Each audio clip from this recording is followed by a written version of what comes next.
All right, ladies and gentlemen, boys and girls, children of all ages, it is Jay Kay here, and we are talking the 2024 Highlands Horror Film Fest down in Atlantic Highlands at Kevin Smith's Smod Castle Cinemas, and again, 27 Cedar Street, Highlands, New Jersey. You can get more information on the website for the Highlands Horror Film Festival. Just pop us up in social media. You can find us on all platforms. And of course, I believe highlandsfilmfest.com is the website. So I am one of the programmers. I also moderate, an assistant festival director. And one of the things I wanted to do last year was to bring on some of the filmmakers, especially the feature filmmakers, who will be a part of this event coming up on October 4th and 5th, a Friday night and Saturday night. When you're looking at Friday night, 7 p.m. to probably about 10:30 p.m. Saturday kicks off at 2 p.m. and we have the second block at 7 p.m. on Saturday. It's only a 2-day festival, Friday and Saturday. All access passes are $24 and individual film blocks are $9. You can get those tickets through the Film Freeway page for Highlands Horror Film Fest. Again, highlandsfilmfest.com. And you probably can get them through there or find the link there as well. I want to give a big thank you to Smod Castle, to everyone involved, again, all the judges, volunteers, and of course, our fearless leader, Mr. Rob Neller, who is the founder, among other things. So, as we can see, the two swell gentlemen may be joined by a third one, Mr. Richard Elfman, who directed Bloody Bridget, which is a practical effects nightmarish vampire film with a nice vein, no pun intended, of dark humor. Hopefully he'll be joining us, but his film will be playing, closing out the festival on Saturday at 7 p.m. On October 5th, which is also my birthday weekend. So that'll be very cool to be able Happy to. birthday. Sorry, thank you so much. Well, you got a chance later on, Chris, to tell me that when it comes to it. But let's introduce the gentlemen that are going to be a part of this. So let's start with Friday's block, because each of the blocks is not only a feature film, you're looking at 4 or 5, maybe 6 short films that accompany it. And Worlds, which Chris will go over in just a second, introduce himself, is part of the bizarre and disturbing block. Excuse me. Roswell Delirium is part of the Tortured Dreams block, and Bloody Bridget is the Women in Charge block on Saturday night. So, Chris, introduce yourself. Tell us your part and parcel with this film and a little bit about it. Sure, absolutely.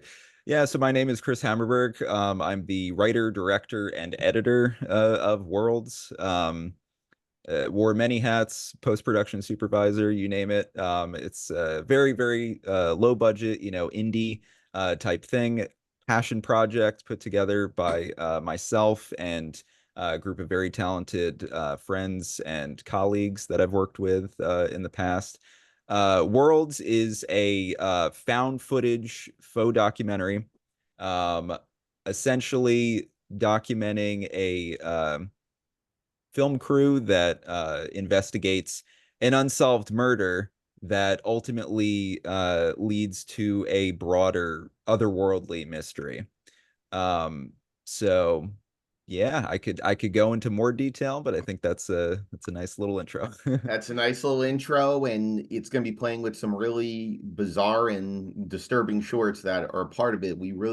This year was really a challenge for Highlands Horror to kind of find those themes for the blocks. But once the features that we had went through, and there was a good amount of features that were in contention to play this incarnation of the festival, we really kind of settled on, because Worlds really does take you on the trip, and it takes you in some deep, dark corners, and as I like to say, pulling from the Stephen King book, Nightmares and Dreamscapes, without a doubt.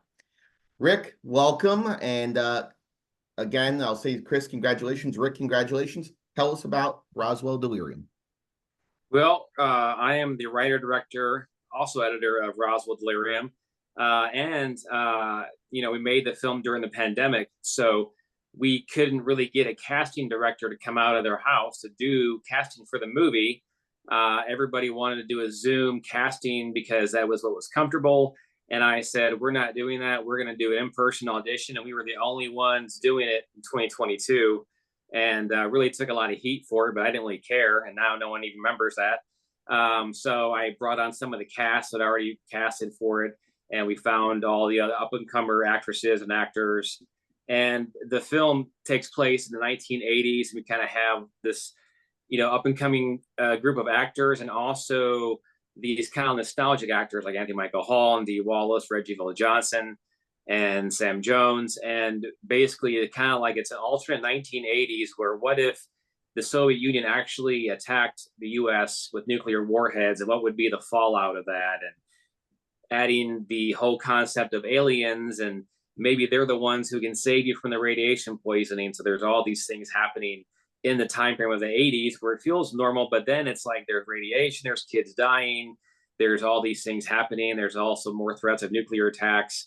And it's the film has been quite the undertaking so far, but it's been pretty well received, I gotta say. So it's been nice. Well, that's wonderful. It is great to have both you as well as Buddy Bridget on this year's slate. And for Highlands, we originally it was a 1-day festival, and expanded to 2 once we moved from the community center into the Smod Castle Cinema.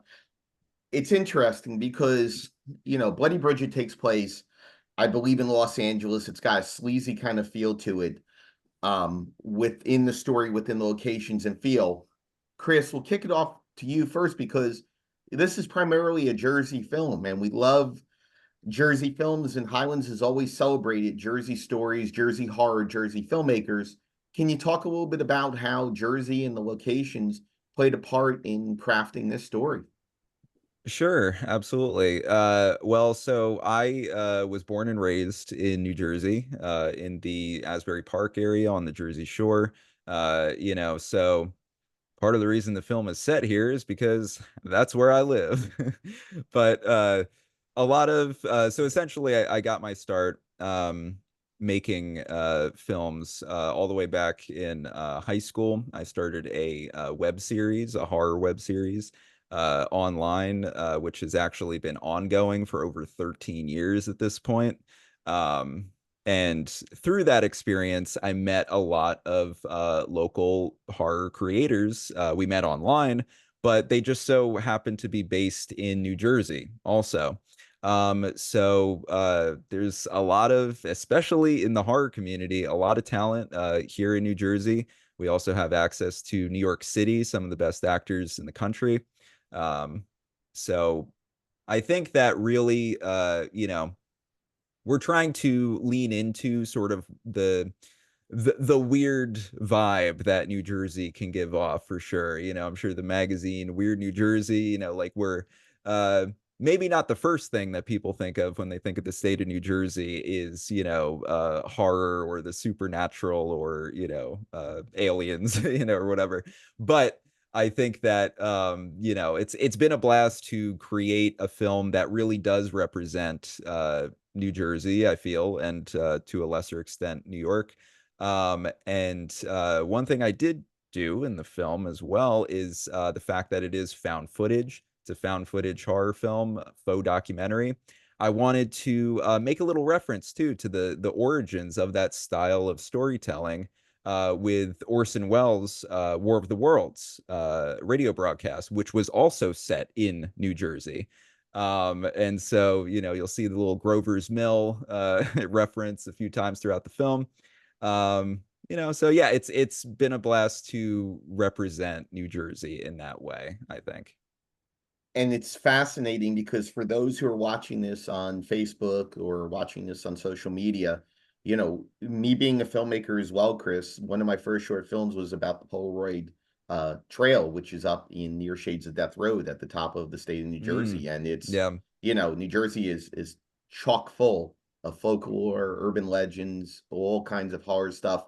Nightmare fuel, without a doubt, to be able to stir you up and inspire you when it comes to this. But we'll talk more about Worlds in a second, because Rick, when you deal with Roswell Delirium, I'm going to ask you, are we looking at the areas like that? Where is this shot? And, how much power does the term Roswell have when it comes to not only drawing people in, but, fuel for the narrative? Well, I mean, the whole film takes place in Roswell, New Mexico. But what happens in the film is half of the U.S. is wiped out. So then Roswell becomes Nevada. Like, so everything kind of like L.A., New York, Chicago, those places no longer exist because they've been wiped out by Soviet warheads, you know. And it's such a huge part of the story. And, you know, Roswell is obviously in New Mexico, and we could not obviously go there and shoot the whole movie. So we shot a lot of it out at the Salton Sea in California. And then we shot out in, you know, Lancaster at an airplane, you know, kind of crash site. And then, but we did send someone out to Shiprock, New Mexico to do all the drone footage of all of this place called Shiprock. It's like a giant Indian natural like reservation land, and it's like, it looks like a giant like alien spacecraft had landed down there and made a volcano. So we shot there, but most of it takes place in California, but always kind of keeping the look of Roswell, New Mexico in the story. So even when we shoot in California, it's like, well, we can't look that way because there's palm trees, you know, there's this, and so you have to kind of cut those things out and realize where you can film. And so half of what we filmed were, you know, houses where there wasn't a lot of like neighborhood around them, or a lot of desert area, so you can't see anything past the desert, or, you know, even a small part of the ocean is very little. So, You know, I was gonna talk about cast, but since both of you pretty much wore every hat you had to on every level, it's really interesting because I love editing. It's one of my favorite things to do, to put the film together. Both of you, with that understanding of editing, you know, I'll throw over to you first, Rick, because you start to get a little bit into and what you could and what you couldn't sure. do. And as a director, as a screenwriter, is that in your mind as the editor to, when you're on set, to know exactly what you're looking for, what kind of shots you're looking for, knowing that editing eye, even when you're sitting there by the camera or directing? Oh, of course, because like, you know, I kind of like come from this old school mentality. So, you know, even before we had the whole film cast, we basically like got a few of the cast members we did have, brought them to a couple of locations, and we filmed the whole movie and cut it together, you know, to see what was working, what wasn't working. And, you know, they just basically read off the script, but we kind of like, we filmed the whole process and cut it together. And I'm like, well, these lines are terrible. We have to fix some of the stuff here. And then it kind of gave me an idea of how I wanted to shoot the scene. So I do a shot list. And I, you know, I didn't want to be the editor on this project. I really didn't. I hired two people to kind of take over and do it. But then when I watched some of the rough cuts, I'm like, where's the performance? Because I remember, you know, they were crying, they were very upset. It was very powerful, like lips quivering, all these little moments that I remember, you know, even after like months had passed, and I didn't feel like they did a great job. So I was like, you know what, I'm just gonna like take it over, and we're gonna use the money to get better effects and get a better composer. And we got like Troy Van Leeuwen from the Queens of the Stone Age to do the music for it. So, you know, we kind of used that money and put it elsewhere to make it a better film, you know, all around. But it's like, you know, unfortunately, when you're not backed by a studio and you're kind of self-financing and you have a few people helping you out, you really have to pull all the hats out and wear them, you know. And it's like, and if you don't do it, it just doesn't get made. So you have to do it. And then when it's over, you know, I lost like 20 pounds making the movie because I'm, you know, you're doing so much, you're not sleeping, you're not eating, not drinking water. You try to have lunch, and then someone's always got a question for you. And I'm like, I guess I'm not going to eat now. We're going to go talk about this, you know. So that, and then when that's over, you kind of like, you just start to like rebuild yourself again. And that's part of making a film. That's why we do it. We love it so much. We love to torture ourselves because we know at the end there's a great product waiting to come out, you know. That's you know what, I couldn't agree more with you. And you know, it's let alone horror films, but it's just a passion to make films. Horror films tend to be a lot more fun and tend to be a gateway for many filmmakers to be able to get into the industry, you know, working in different capacities. Chris, for you, same question basically. You know, do you have that editing eye when you're going through, especially, you know, it's two different, almost different types of indie films here when we're dealing with this. So talk a little bit to that. Sure, absolutely. So we, the editing process was perhaps a little unusual in the sense that the way that I shot this film was like an actual documentary. When I went to write the script for this film, it's not a traditional script. What I actually did is I worked with actors through a process of guided improv.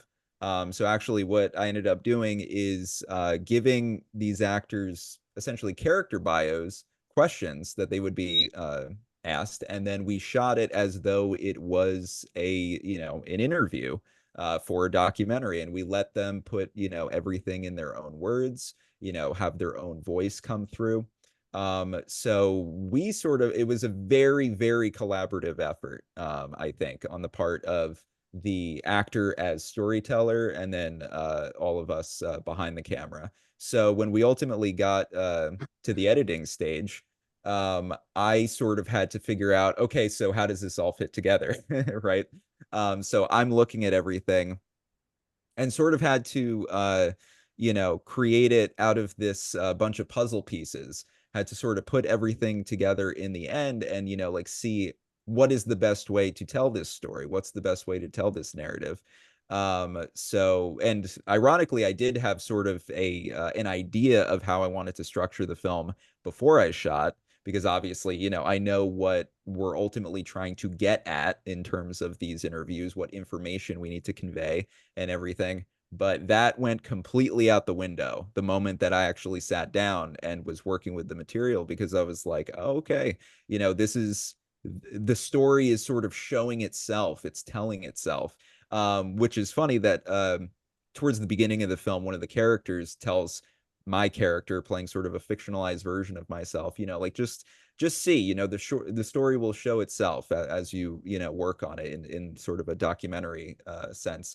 And that's because that was one of the last things we shot for the film, and I knew that already. I sort of knew what the process of making this film was like, and I did have a little bit of practice making documentaries because I prior to this had a YouTube channel, made a couple like feature-length documentaries about different topics where I was interviewing people, things like that. And I sort of understood the process, of making a documentary. So this film, even though it's fictional, it really is shot and edited as though it was a documentary, more so than a narrative film. Uh, Rick, I'm going to throw this over to you, and we're talking Roswell, Delirium. We're talking Worlds, two of the three features that'll be a part of the Highlands Horror Film Festival coming up October 4th and 5th at the Smodcastle Cinemas in Highlands, New Jersey.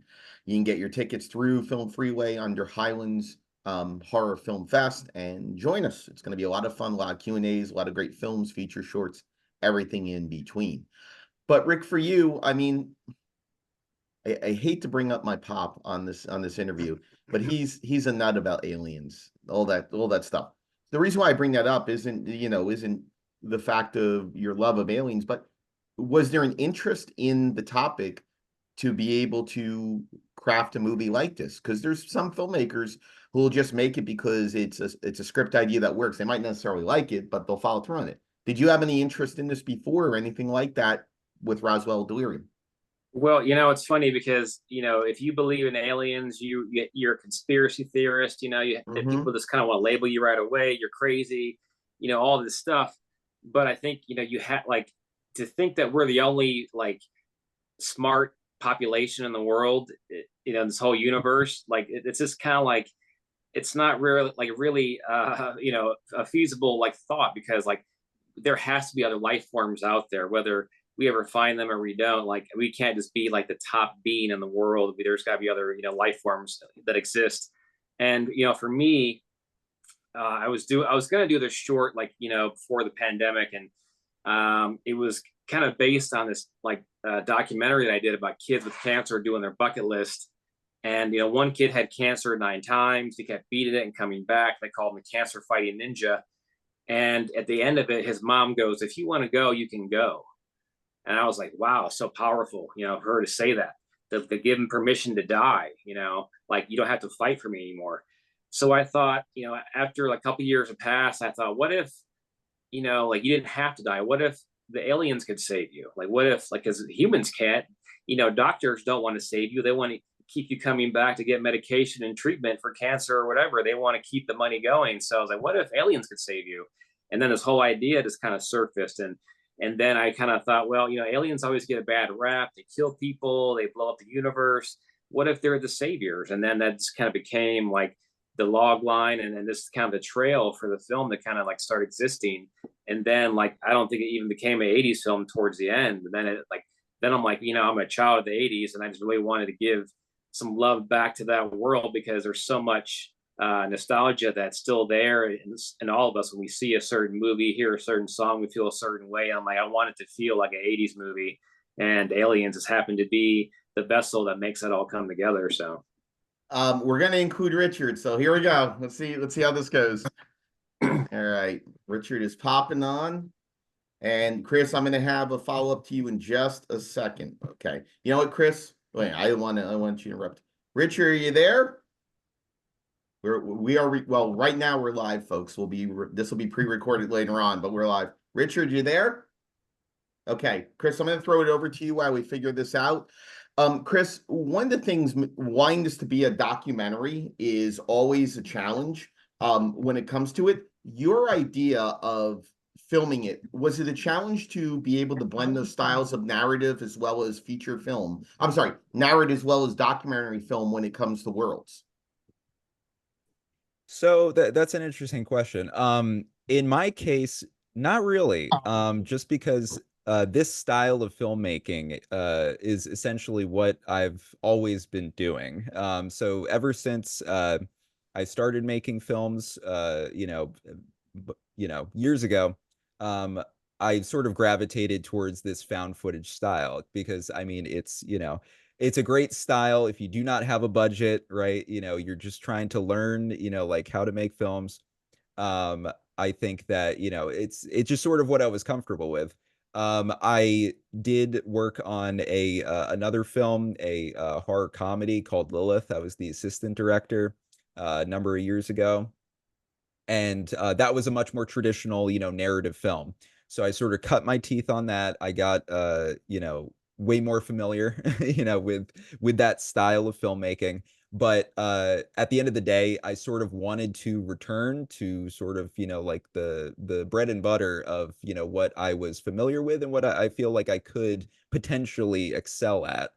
Because again, this is a really low budget film, right? Like this is pure passion. A lot of these folks that are involved in this film, they were volunteers. They just worked on it. They loved the idea. They just wanted to be a part of it. So that's sort of like what fueled this entire production. So no, it wasn't like a weird sort of thing where I had to take a narrative film and sort of like jam it into this style.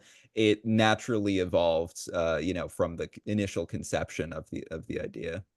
All right, let's bring him on. Let's go ahead. Let's see, let's unmute you. Go ahead. There you go. Hey, Richard, how you doing? Good. Hey, we're here in Hollywood. A little bit of a time difference. No worries. Just figured it out. No worries. Thank you for jumping on. We appreciate it. Bloody Bridget will close out the festival on Saturday night. We're looking so forward to it in the Woman in Charge block. Richard, we got a few minutes left. Can you talk about Bloody Bridget? What are the fans looking forward to seeing? Well, it was also a thing of passion. My wife, Anastasia, and we self-financed it. Probably half the people were volunteers. I'm an Afro-Latin percussionist, and what happens is you get into the culture when you get into the rhythm. And just like in Jamaica, where the Rastafarians kind of worship Haile Selassie from Ethiopia from the 20s, his name is Tafari, Ras is king, that's Rastafarian. But if you go to Haiti, beer and Samadai, top hat cigar, women and rum, his wife is the red-haired Celtic goddess Bridget from Ireland, or Saint Bridget. So anyway, Samadai hasn't seen Bridget for 90 years and finds an Irish red-haired burlesque dancer in Van Nuys, California, mistakes her for his missing wife and empowers her as a Valentine vampire. Well, what is that? Oh, you shall see. Blood only whets her appetite. She must eat their beating hearts. It's a lot of blood. It's a lot of practical effects. It's a lot of fun. How much fun was it to do the practical effects? Well, it was fun for me, not so fun for Anastasia. I could write the book on hacks, by the way. Normally, I'd have to drag my practical effects crew location to location, location for each kill. So what I did was I set up a green screen, and we would start other scenes. We'll say we're sitting around a table. I'd bring the table to the green screen, and then she'd do the kill, which was like a big deal with blood and gorilla tape, with things coming up and down her arms. And so we'd do the kill, clean her up, rip the tape off, cold shower, throw her in her costume again. Next. And we did 6 kills in a row. Anna didn't complain, but the thing in the film is like you see them in a set, and then the walls blow away, and then they're in a fantasy universe. And so it worked out really well, but I did a week's worth of practical effects in one long day. Wow, that's very impressive, very indie to say the least. Yeah. Elfman hack number 33. Elfman hack number 33. Fair enough. Well, we've got about 6 minutes. I want to go real quick around and ask one more question. And I'll start with Rick first on this one, with Roswell Delirium. Talk about the cast and what the cast means to the film, and not only the story, but the idea of also name power. Because as you put the film out past festivals, Rick, it's going to matter who's there, and that's a big thing. Absolutely. And, when I started the film, it was a short, and then it became a feature. And I told the main 2 girls that I cast, like, you're going to be in the feature no matter what, whoever we get, for the parts. And I started with some people who were very much unknowns. And I knew that for this kind of film, like sci-fi, and, if I wanted to kind of compete and just kind of like get distribution and all that, I needed to have some familiar faces. So, when you're a nobody, it's hard to get anyone to say yes to you. Like, they look you up, they see what you've done, and sure, you might have worked, for so many years in the business, but like, they don't trust you. They don't really want to do the project. So then you kind of have to lie a little bit. You got to like do the Hollywood smoke, as I call it, the smoke and mirrors. So you start telling everybody that you're trying to cast that, oh, we have so-and-so attached to the film, even though you don't. And then you just try to get them to sign, and you can start using their name to sign. And, we kind of did that at first, and we got like, Sam Jones, we got Dee Wallace to do it. And it took a little coercing, but like, they also had to like the script. Like, Dee Wallace will do anything, but she has to like the script. Yeah. And I knew, like, after watching E.T. again, I was like, she's a heart and soul of that movie, and I need her to be in it to really be like a powerful figure, because she's so recognizable. And then we just started like getting more people, and then we start building the younger version, or the younger cast, the teenagers, the boys and the girls, and finding some pretty amazing talent who had never even been in a film before. Like, one girl, it was her first film, and then her second film was Horizon with Kevin Costner. Wow. So it's like we really found like these crazy talented kids that come on in. And then I'm like, I think, everyone just kind of got the part. They were great. And then having all these great actors and actresses helped us, get other people. Like, we got Anthony Michael Hall and Reggie Johnson, Lisa Whelchel. And, by that point, everybody was kind of on board, and everybody was saying yes. But the hardest part is getting the first person to say yes. And that took quite a while, took a couple of months, because, we talked to William Macy, and he wanted to do it until like, he kind of like, well, who's going to direct it? And I'm like, well, I am. And he didn't want to do it because he didn't know who I was, and I didn't have the track record as a lot of directors do, But like I told him, I said, like, we are trying to like make this movie so I can have that legacy and start building these kind of movies, and I'm trying to start that with you. But if it doesn't work out, we'll go on to the next one. So Anthony Michael Hall said yes, and then everything kind of fell into place. Wonderful. Chris, we got about 3 minutes left. Quickly talk about casting Worlds. Absolutely. I'll be quick about it. Basically, I think that a lot of, super indie directors, I did what a lot of people did, open call, right? Just saw, like whatever, whatever we could get, right? We took auditions from everywhere. The audition process itself was also improv. And what I was really looking for were people who were, both good actors, but also good storytellers. They could really think on their feet. They could, add some detail and some, believability to a story that they're telling. And it was a really collaborative process working with the actors. It was a blast. Every single person in the film I thought was, so naturalistic and, just did such a great job.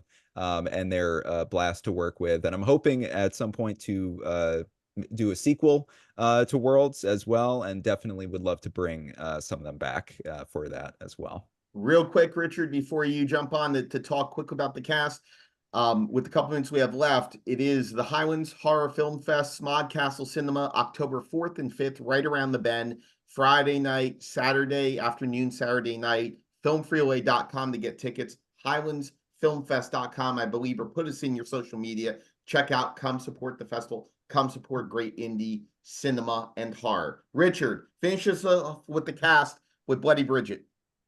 Well, I mean, other than going to jails and insane asylums, I cast my Haitians with real Haitians.